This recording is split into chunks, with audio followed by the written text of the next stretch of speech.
Amém, meus queridos irmãos? Glória a Deus. Abra sua Bíblia em Romanos capítulo 1, verso... Eu queria até ler um outro texto também. Romanos 1, verso 16 e 17. Nós estamos no mês da Reforma Protestante. O pastor Juliano nos passou até essa tarefa de estarmos compartilhando algo com os irmãos. E para nós é um privilégio, uma alegria. Primeiro, a alegria de estar aqui com os irmãos, né? Na casa de Deus, junto com os irmãos, orando, louvando, cantando e glorificando o nome do Senhor Jesus. Então, que Deus continue assim abençoando a minha vida, a tua vida, você que veio para cá hoje, que Deus assim te abençoe.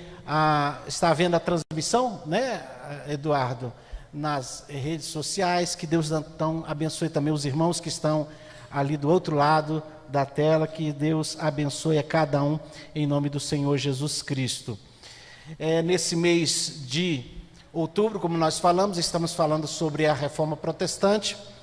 O pastor Juliano compartilhou alguns dias sobre alguns pré-reformadores, e hoje nós temos o privilégio de compartilhar sobre o grande reformador, autor desse hino maravilhoso, Castelo Forte, que é Martinho Lutero, o qual, desde já antecipo essa data, né? No dia 31 de outubro de 1517, ele afixou lá na porta da igreja de Wittenberg as suas 95 teses, das quais ele protestava contra os desvios da igreja.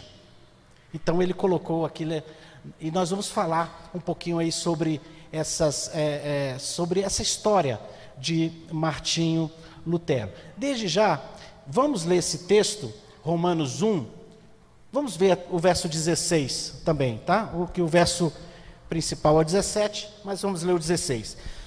Pois não me envergonho do Evangelho, porque é o poder de Deus para a salvação de todo aquele que crê, primeiro do judeu, também do grego. Verso 17. Visto que a justiça de Deus se revela no Evangelho, de fé em fé, como está escrito: o justo viverá por fé. Amém, meus queridos irmãos?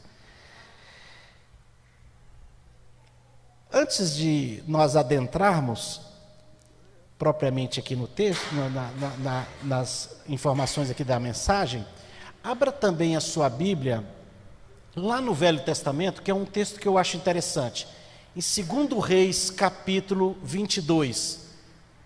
Segundo livro de Reis, capítulo 22, verso 8. 2 Reis, capítulo 22, verso 8.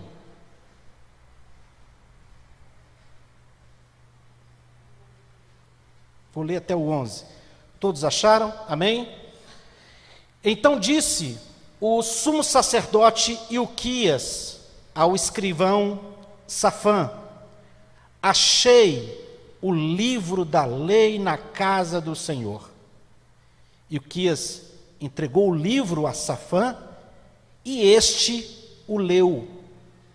Então o escrivão Safã veio ter com o rei e lhe deu relatório, dizendo: teus servos contaram o dinheiro que se achou na casa e o entregaram nas mãos dos que dirigem a obra e têm o seu encargo da casa do Senhor. Relatou mais o escrivão Safã ao rei, dizendo: o sacerdote Ilquias me entregou um livro, e Safã o leu diante do rei.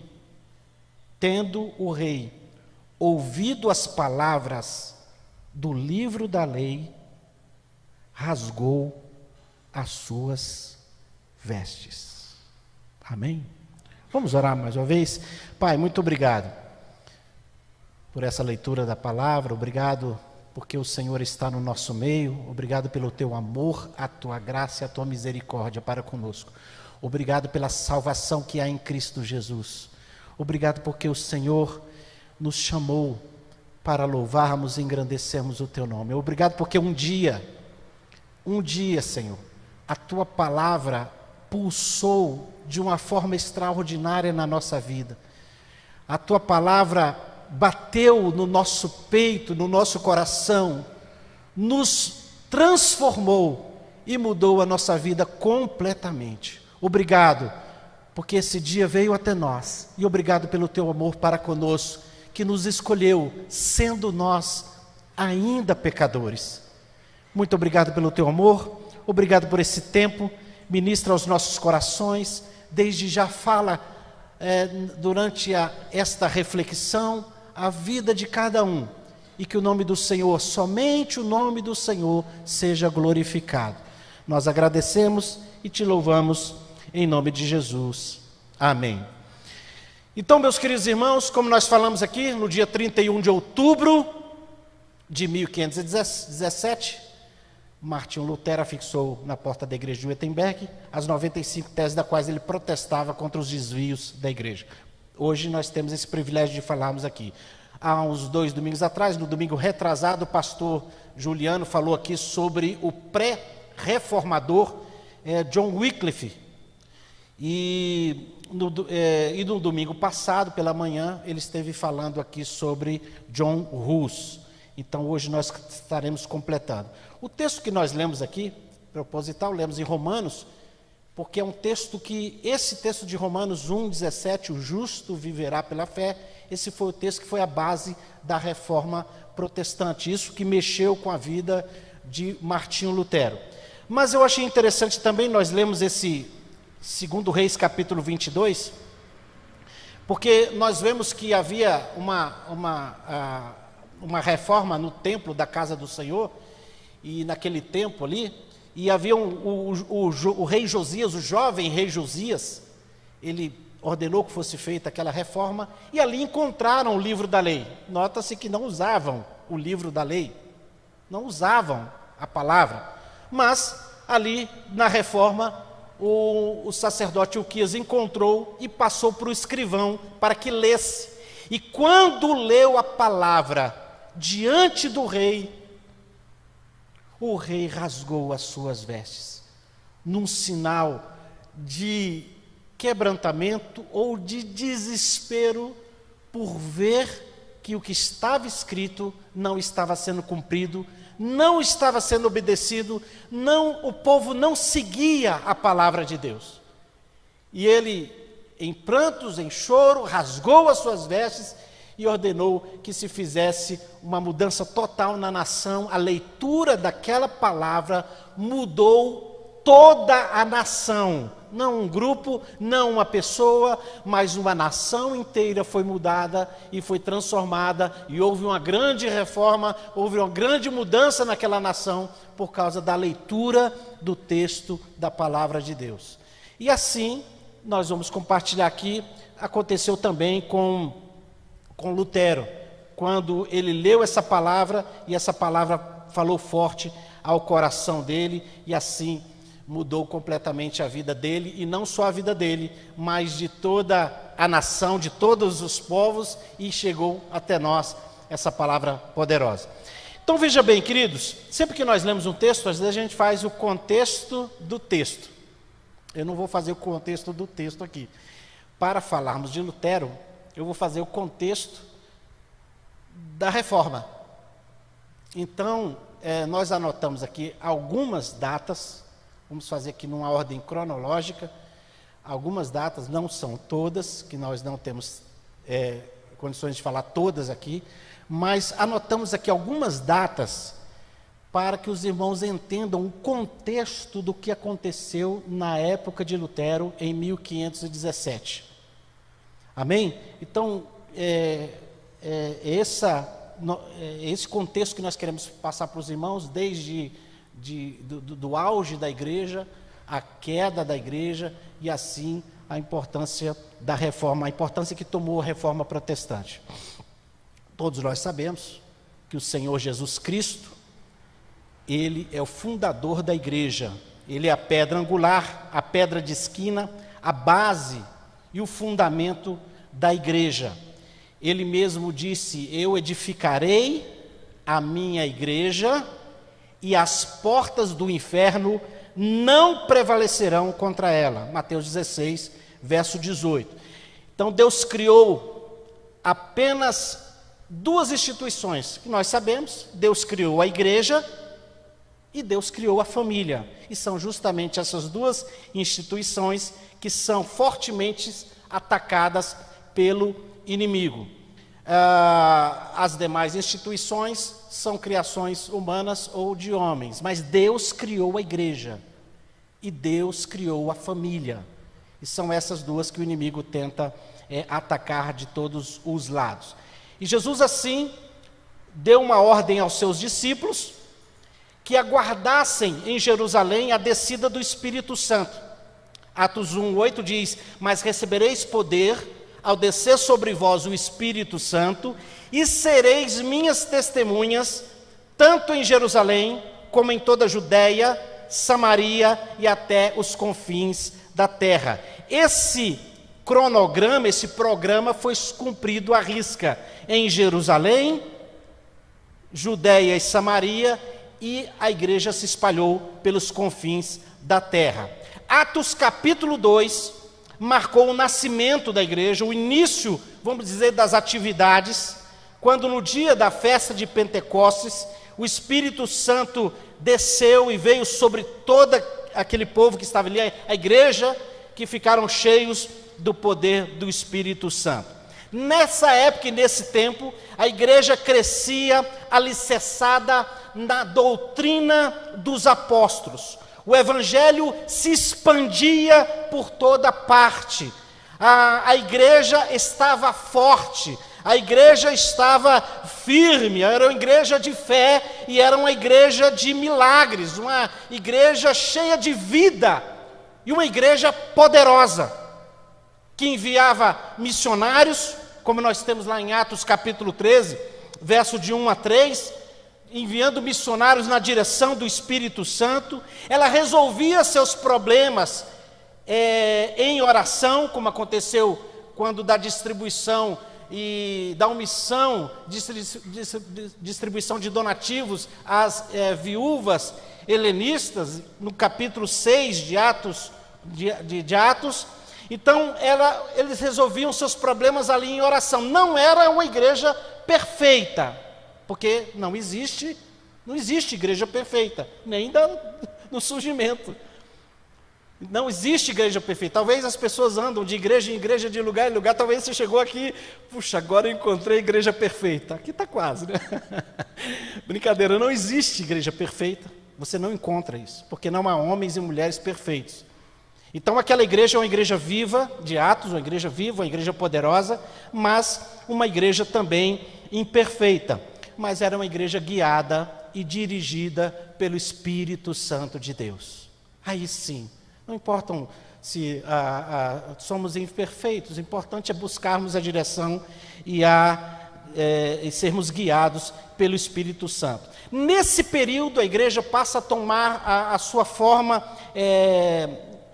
doutrinária e teológica. Atos capítulo 9, nós temos a conversão do apóstolo Paulo, um homem que foi responsável ali pela escrição mais da metade do Novo Testamento, e foi responsável pela teologia da igreja. A igreja fundada na justificação somente pela fé, perdão pelos pecados pela fé. Atos capítulo 4, que foi lido aqui, verso 11 e 12, diz que só tem um nome do qual podemos ser salvos, e esse nome é o nome de Jesus. Paulo mostra que a salvação é somente pela graça de Deus, mediante a fé, e não por obras, não por observar leis, na observância da lei mosaica, não, mas é pela fé em Cristo Jesus. Recebemos simplesmente pela graça.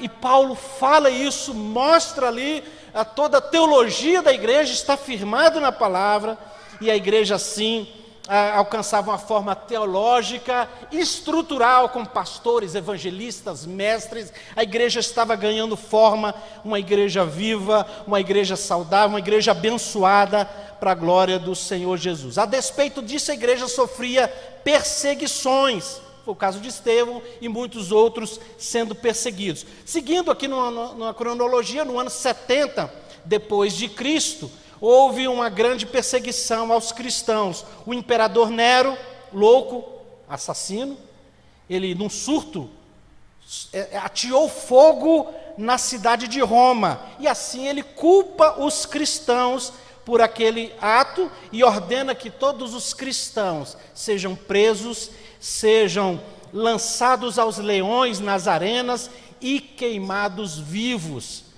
Eu vi um comentário que eles colocavam os homens, colocavam as pessoas em postes e colocavam betume, piche e acendiam aqueles corpos que iluminavam a noite da cidade de Roma. Então as atrocidades, a perseguição era muito grande. Mais interessante que quanto mais a igreja era perseguida, mais a igreja crescia, mais a igreja avançava, mais a igreja se expandia pelo mundo de até então.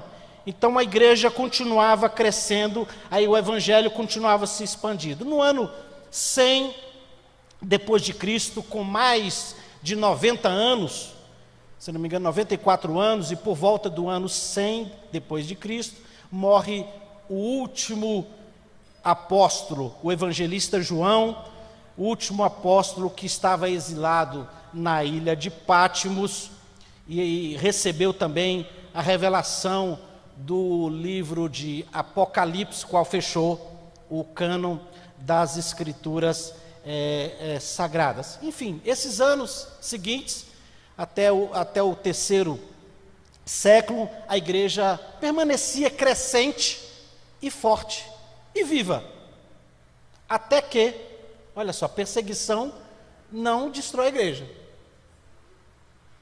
mas até que, em 313, a igreja se uniu com o Estado. Aí começou o problema. Constantino, imperador de Roma, ele decretou o cristianismo como a religião oficial do império. Constantino uniu a igreja com o Estado. Desta forma, todos os que não pertenciam à igreja passaram a ser perseguidos. Antes era perseguido quem era cristão. Depois, quem não era cristão passou a ser perseguido. E como era de se esperar, muitos pagãos, para não morrer, falou: eu sou crente. E viravam cristãos. E preferiam se declarar cristãos, sem uma conversão, a ter que enfrentar a espada, a ter que morrer.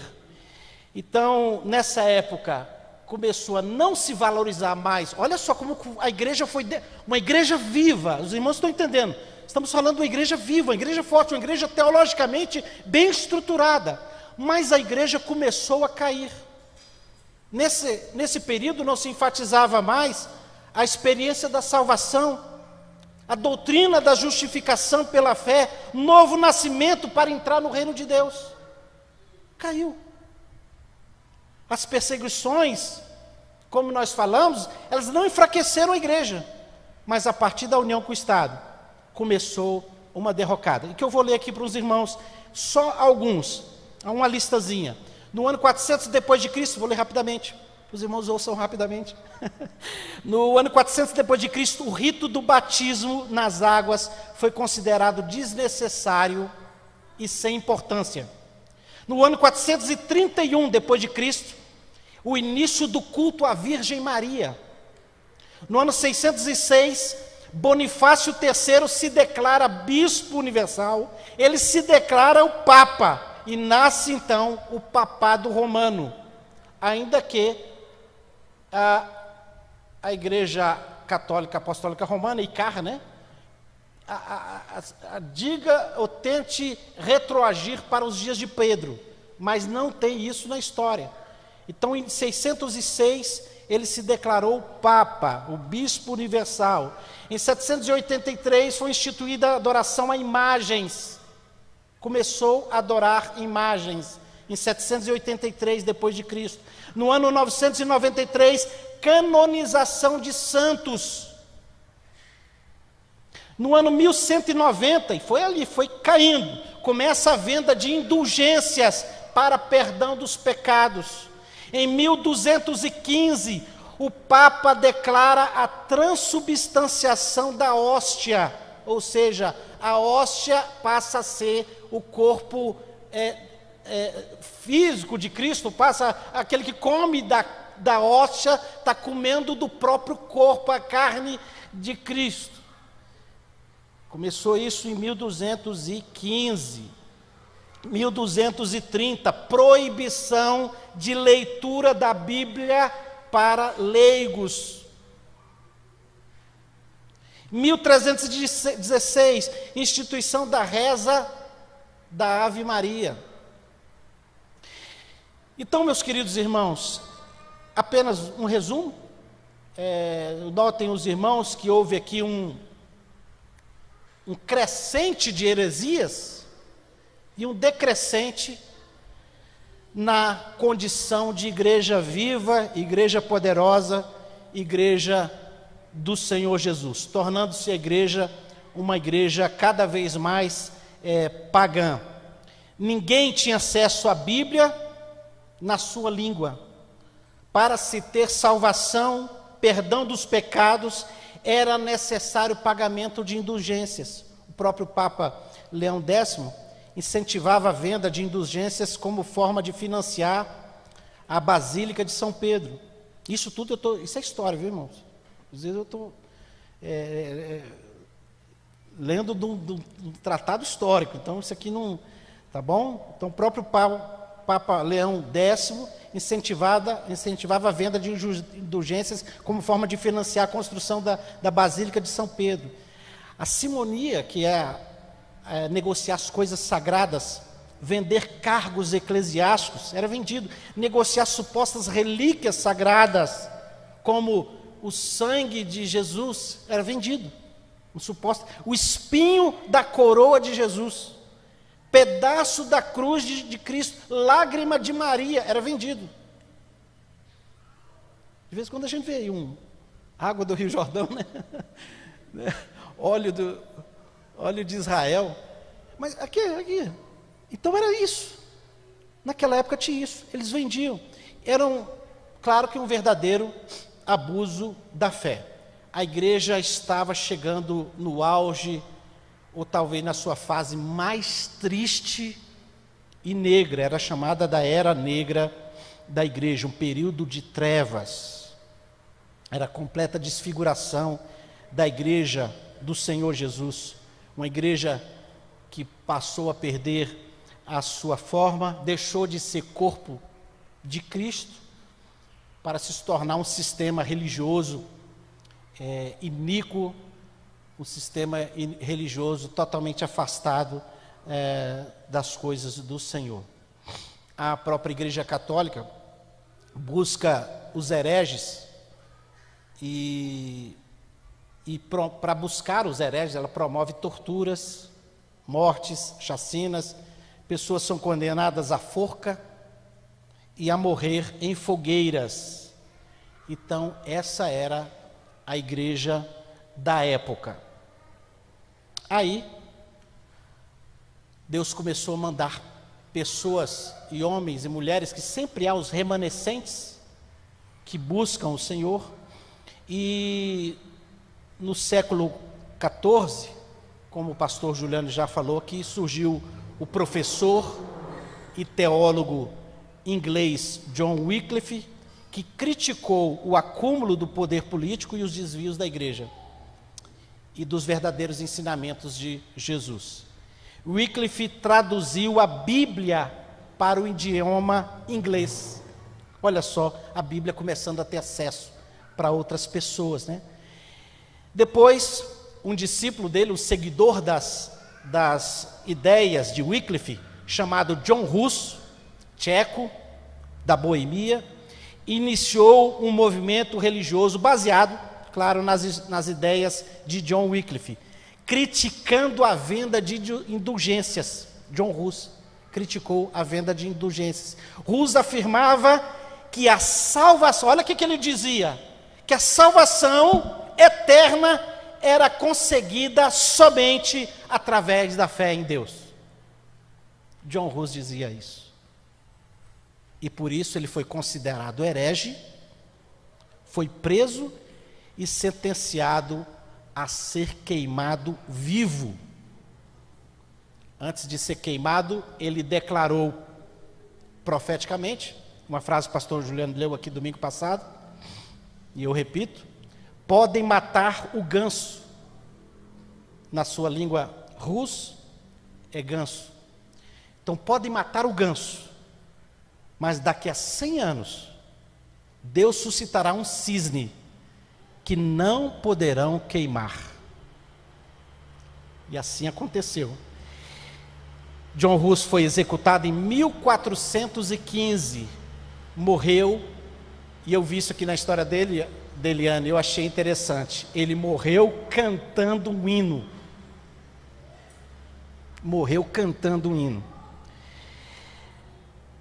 Esse cisne, profetizado por John Hus, nasceu na cidade de Esleben, na Alemanha, e o nome dele era Martinho Lutero. Mais precisamente, 102 anos depois de John Hus expirar na fogueira, o cisne Martinho Lutero afixou na porta da igreja de Wittenberg as suas 95 teses, das quais ele protestava contra esses desvios da igreja.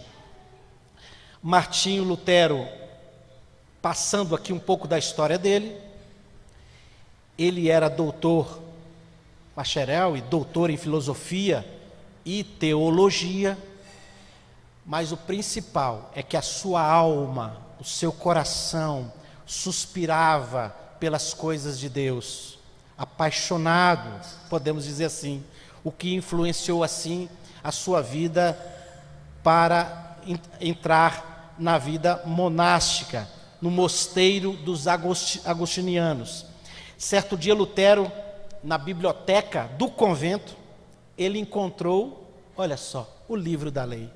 Ele encontrou a palavra de Deus.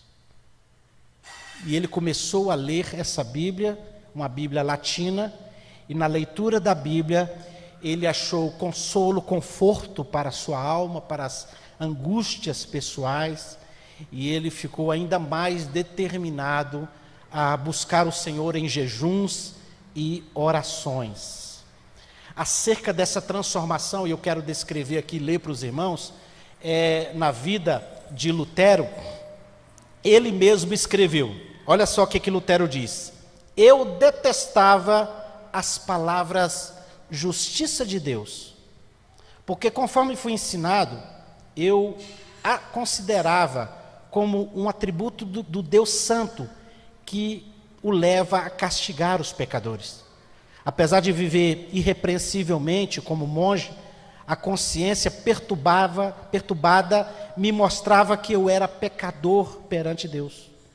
Depois de meditar sobre este ponto, durante muitos dias e muitas noites, Deus, na sua graça, me mostrou a palavra: o justo viverá da fé. Vi então que a justiça de Deus, nessa passagem, é a justiça que o homem piedoso recebe de Deus pela fé como dádiva. Essa justiça não é porque nós somos bons, né? Mas é uma dádiva de Deus que nos tornou assim justificados em Cristo Jesus. Então me achei, olha o que ele disse, que lindo, né? Então eu me achei recém-nascido no paraíso. Todas as escrituras tinham para mim outro aspecto. Perscrutava-as para ver tudo quanto ensinam sobre a justiça de Deus. Antes, essas palavras eram me eram detestáveis, agora as recebo com o mais intenso amor. A passagem me servia como porta do paraíso. Olha só, poeticamente, o que ele fala da sua conversão. Como um texto bíblico, e quando ele leu a palavra, como aquilo ali mudou grandemente a vida dele. A luz do Evangelho, por fim, tomava o lugar das trevas na alma de Martinho Lutero, que abrasava por conduzir-se a Deus, e esse Deus que tira o pecado do mundo. Depois dessa experiência, ele pregava diariamente com uma nova roupagem, uma nova palavra. A Bíblia se abriu, os olhos dele se abriram, e ele passou a pregar diariamente, e em certas ocasiões pregava 3 vezes ao dia.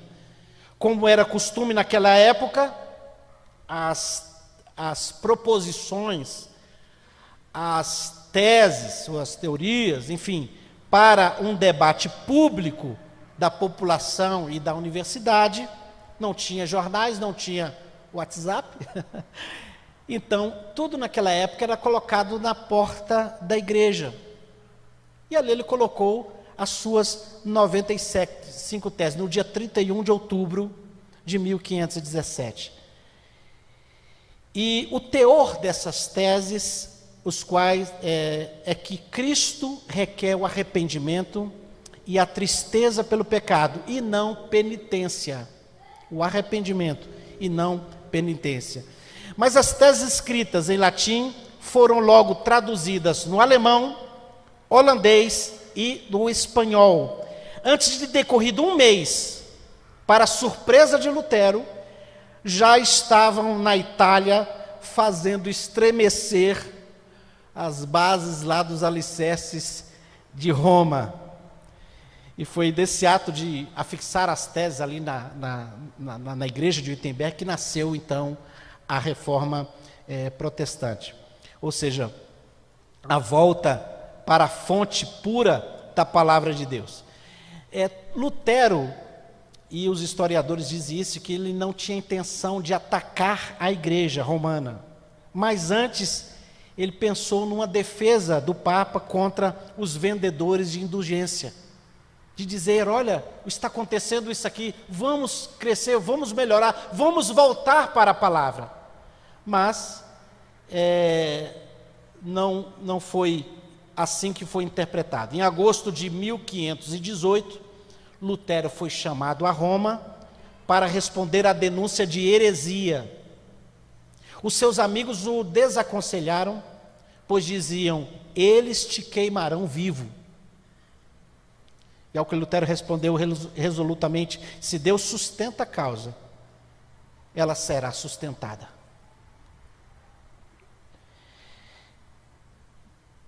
Tempos depois, chegou a bula papal de excomunhão.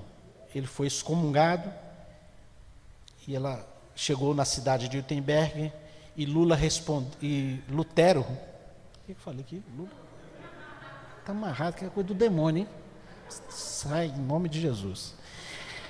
Lutero respondeu com um tratado dirigido ao Papa Leão X, exortando em nome do Senhor que o Papa se arrependesse. Ousado, né? Ninguém se levantava contra o Papa, senão morria.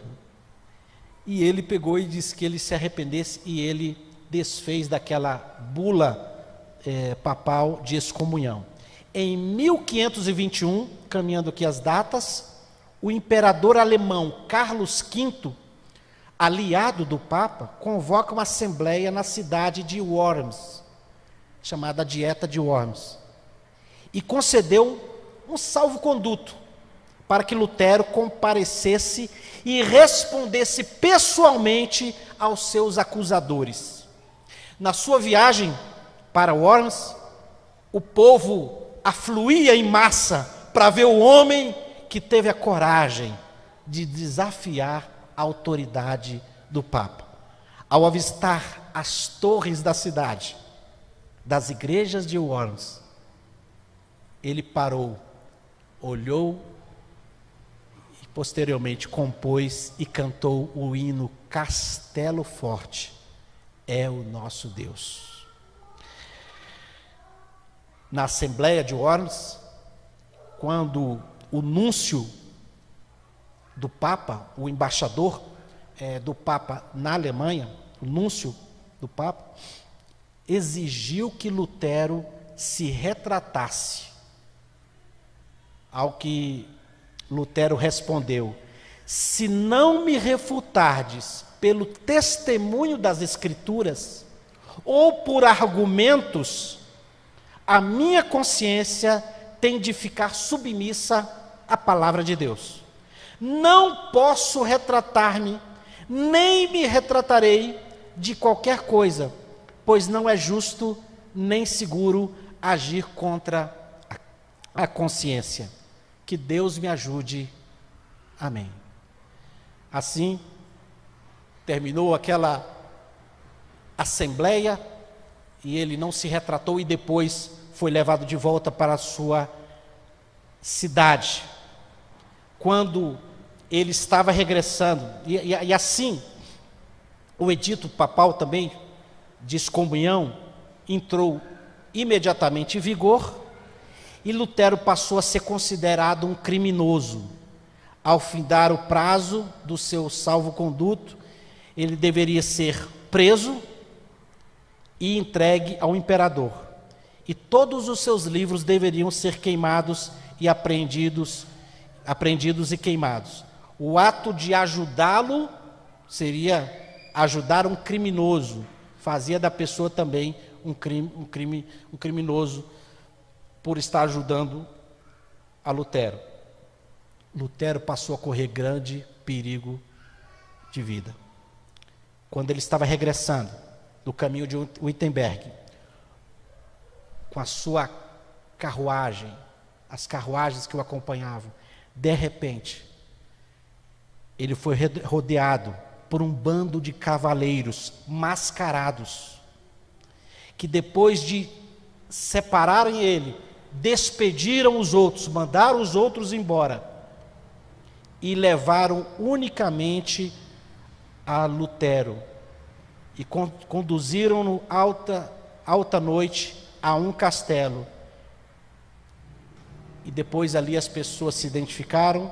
Era uma estratégia do príncipe da Saxônia para salvar Lutero dos inimigos, porque soube que haviam planejado assassiná-lo. E assim eles chegaram primeiro, encapuzados, prenderam, seguraram a todos, levaram os outros embora e levaram unicamente, conduziram unicamente a Lutero. E ele assim foi colocado num castelo, onde ali ele ficou hospedado. No castelo, Lutero passou muitos meses disfarçado. Tomou o nome de Cavaleiro Jorge, olha só. E o mundo o considerava como morto. Contudo, no seu retiro, livre dos inimigos, ele teve a liberdade de escrever. O reformador traduziu toda a Bíblia para o alemão e ao seu povo de Wittenberg ele escreveu: jamais em todo o mundo se escreveu um livro mais fácil de compreender do que a Bíblia. Comparada aos outros livros, é como o sol em contraste com todas as demais luzes. Não vos deixeis levar a abandoná-la, pois qualquer pretexto da parte deles. Se vos afastardes dela por um momento, tudo estará perdido. Podem levar-vos para onde quer que desejem. Se permanecerdes com as Escrituras, sereis vitoriosos. Ele escreveu isso para o povo dele. E ele estando no castelo, escondido, depois de abandonar o hábito de monge, Lutero resolveu deixar por completo a vida monástica, né? Em junho de 1525, casou-se com Catarina von Bora, uma freira que também deixou o convento, por entender que a vida que a tal vida não era a vontade de Deus. Lutero teve 6 filhos, os quais amava ternamente. Lutero não somente pregava a virtude, mas ele praticava, amando verdadeiramente ao próximo.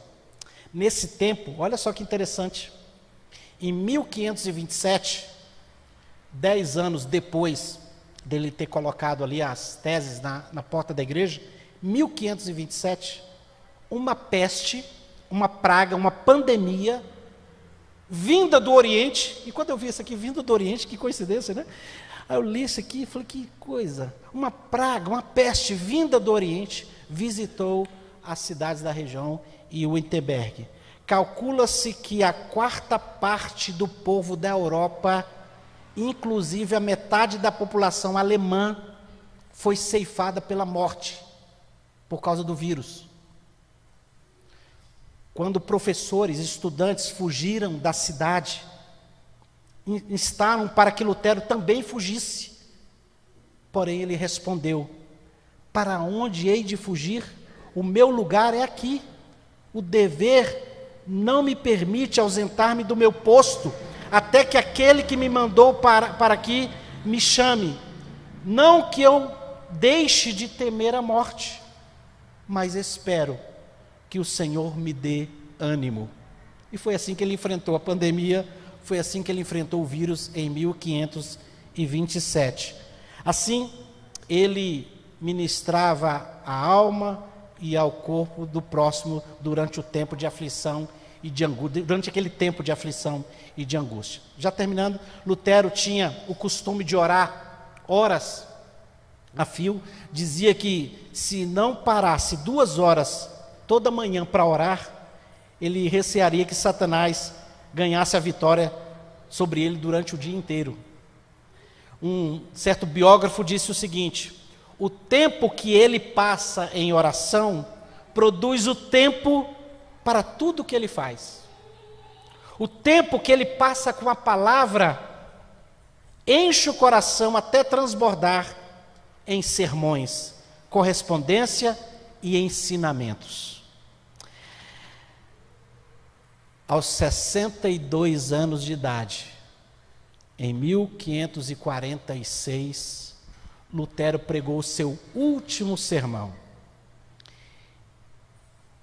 Ele vivia sempre esperando que o Papa conseguisse executar a repetida ameaça de queimá-lo vivo. Contudo, não era essa a vontade de Deus. E assim cumpriu-se a profecia, vamos dizer, do John Hus, que disse: podem matar o ganso, mas daqui a 100 anos Deus suscitará um cisne que não poderão queimar. Após repetir 3 vezes João 3,16, Lutero fechou os olhos e adormeceu. Essa é a história. A construção teológica iniciada por Martinho Lutero deu origem a um princípio conhecido como 5 solas. Não vou falar aqui sobre eles hoje, mas só deixar aqui os solas, né? Primeiro, sola fide, somente a fé. Segundo, sola scriptura, somente a escritura. Terceiro, solus Christus, somente Cristo. Sola gratia, somente a graça. E soli Deo glória, glória somente a Deus. Amém, meus queridos irmãos? Perdoe se eu fui um pouco cansativo, extenso, mas eu separei cada um desses pontos. Muitos não falei, porque a história é muito grande e intensa e inspirativa, a vida de Lutero, e isso falou profundamente ao meu coração no estudo aqui desse texto. E queria compartilhar com os irmãos, cada ano, como que Deus fez na vida dele, como esse homem foi usado, como ele foi corajoso em se posicionar. Isso traz para nós. Eu quero até chamar o pessoal do louvor aqui, pode vir, para a gente não demorar mais, né? Isso aqui nos leva a pensarmos qual tem sido a nossa posição diante de Deus, em determinados aspectos, o que temos feito, como temos agido e se temos nos posicionado nas coisas do Senhor. Isso fica para o nosso coração. Que bom estar com os irmãos, né, queridos? Foi muito bom. Vamos agradecer a Deus. Pai, muito obrigado por essa manhã tão abençoada, tão abençoadora. Obrigado pela tua palavra que foi lida neste lugar. Obrigado pelos cânticos entoados. Obrigado pelas orações. Obrigado porque essa igreja se mantém firme aqui na tua palavra, meu Pai. E pedimos que o Senhor nos ajude a cada vez mais seguirmos e fazermos a tua vontade. Esse é o nosso desejo, esse é o clamor do nosso coração. Obrigado porque tu és o nosso castelo forte, obrigado porque tu és o nosso refúgio, onde nos escondemos, onde confiamos e esperamos no Senhor. Muito obrigado. Leva-nos agora em paz para os nossos lares, que tenhamos um almoço abençoado, uma tarde abençoada, e que essa noite seja uma noite também igualmente abençoada de louvor e adoração. Agradecemos em nome de Jesus. Amém.